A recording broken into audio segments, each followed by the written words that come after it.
আজকে তোমাদের সাথে আমার খুবই পছন্দের একটা জিনিস শেয়ার করব, আর সেটা হচ্ছে বাখুরদানি। অনেক দিন ধরে আমার একটা বাখুরদানি আর সাথে কিছু সুগন্ধি কেনার ইচ্ছা হচ্ছিল।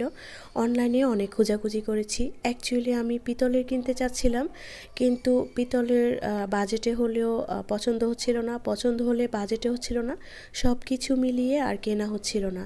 তারপর আমার হাজব্যান্ডকেও বলে রেখেছিলাম, ও যদি পুরান ঢাকা বা ওইদিকে যায় তাহলে একটু দেখতে। যাই হোক, গতকাল দেখি ও আমার জন্য নিয়ে এসেছে। আর এই যে কিউট বাখরদানিটা, এত সুন্দর আর এত কিউট, সাথে দুটা সুগন্ধিও নিয়ে এসেছিল। ওই সুগন্ধিগুলোও অনেক সুন্দর। আসলে কি, ছোট ছোট শখগুলো পূরণ হলে না অনেক ভালো লাগে, মনের মধ্যে অনেক শান্তি কাজ করে। যাই হোক, হ্যালো এভরিওয়ান, আসসালামু আলাইকুম। তোমরা কেমন আছো?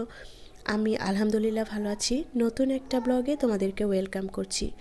আজকে কয়েকদিন ধরে ভাবছিলাম যে একটু চাউমিন বানাবো, তারপর যে পরিস্থিতি তার মধ্যে আসলে বানানো হচ্ছিল না।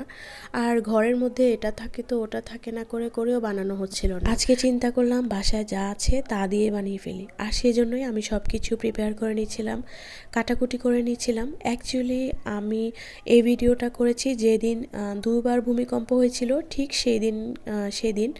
আর যখন শুনেছি যে দুবার ভূমিকম্প হয়েছে, 6টা কি 6:30টার সময়, আমি সব কিছু কেটে কুটে ফ্রিজে রেখেই আপুদের বাসায় চলে গিয়েছিলাম।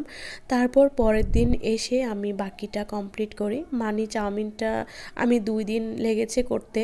তো যাই হোক, এই তো আজকে একদম সিম্পলভাবে করছি। বাসায় ছিল আমার গাজর, শসা, পাতাকপি, সাথে একটু আজকে পালং শাকও দিয়েছি। অ্যাকচুয়ালি এটা আমি আজ ফার্স্ট টাইম দিচ্ছি।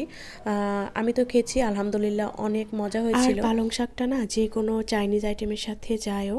যাই হোক, আজকে আমি তোমাদের সাথে পুরো রেসিপিটা শেয়ার করিনি, যেহেতু আমার কাছে সব কিছু ছিল না।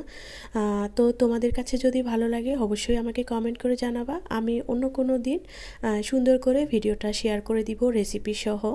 যাই হোক, আজকের ভিডিওটা আমি এখানে শেষ করছি। তোমরা ভালো থেকো, সুস্থ থেকো। কথা হবে অন্য দিন অন্য কোনো ব্লগে। আর আমার ব্লগ যদি ভালো লাগে অবশ্যই একটা কমেন্ট করে যাবা। তোমাদের কমেন্ট দেখলে না আমার অনেক ভালো লাগে। আল্লাহ হাফেজ।